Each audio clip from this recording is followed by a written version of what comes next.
YouTube, what's happening? I'm in LA. I'm looking for some records. I've pulled up on Nivessa Vinyl in Hollywood. And I'm looking at what they've got. Some records from the homeland. I'm going to pass on these. Selected a bunch of jazz, soul and gospel. Took them up to the desk and checked out. So I'm fresh back from LA.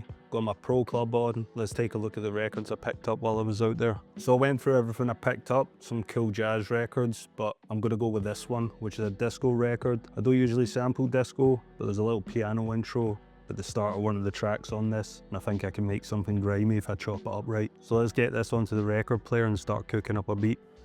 Tremaine Hawkins. Now this one's a bit of a unique one because it's like a disco record, but it's mainly gospel as well, so it's got a mix of sounds on there. But what we're going to take off this is a little piano riff, so I'll let you hear that now.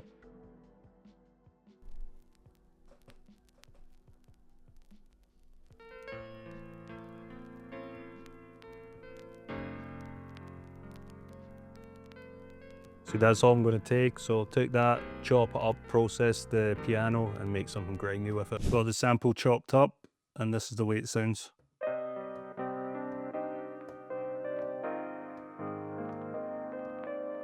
So I kind of stick to that and move it about a little bit, but I wanted to talk about the processing with this sample. So the dynamics of the way the piano's been played they're all over the place. Like this hit, for instance, it's crazy loud compared to everything else. So what I've done is I've put a high pass filter on that and I brought the volume down of that single pad. All right. When you're working with loops and chopping them and stuff like that, make sure you focus on getting the, the dynamics of the loop itself to what you want to be. Because if I just left this like this, it would sound terrible. This would just stand out amongst everything else. But as you can hear, it's pretty good, it works together, and I've altered the volumes of that quite significantly, so -6 compared to -2 on the first chord. And then high pass filter on that just to take out some of the lower notes.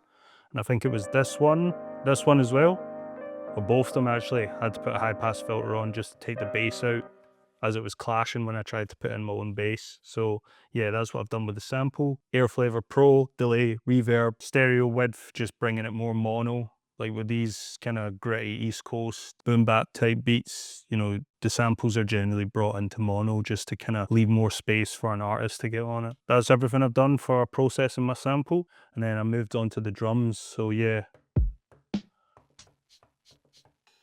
classic sounds. So I've got this little fill in that I play at the end of my drum beats, so the drums on its own sound like this. So I just played them in, and then I used the built-in swing feature of the MPC. Now I don't like going too crazy with the swing feature, so I just set it to a small amount, and it just gives it that nice shuffle.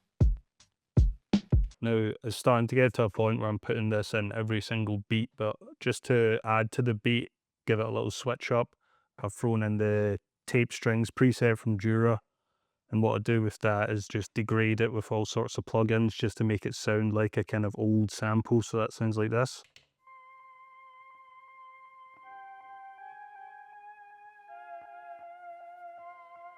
So I've got the stutter on there, reverb, and the Air Flavor Pro just making it sound a bit detuned, just so it fits with the sample a bit better, because if I'm throwing in an 80s synth string on top of this old school kind of piano sound, it's not going to sound like they exist in the same world. So just make sure to process your digital sounds if you're throwing them in with old samples, just to make them sit well together. Yeah, another thing that I wanted to do, just to add a bit of like emotional depth into the beat for the chorus section, I've got this vocal sample. And that just comes in every now and again. And yeah, it just adds a bit of variation. And it just adds a bit of that emotional depth to the piano loop and everything.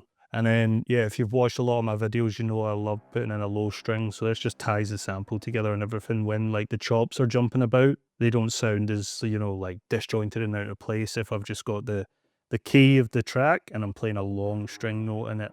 It just keeps everything together and makes it sound like it exists in the same world. So just think about these things when you're processing your samples on your MPC. And then, yeah, throw in a bass. So quite like how this was sounding. So I'm just following the main chords of the sample.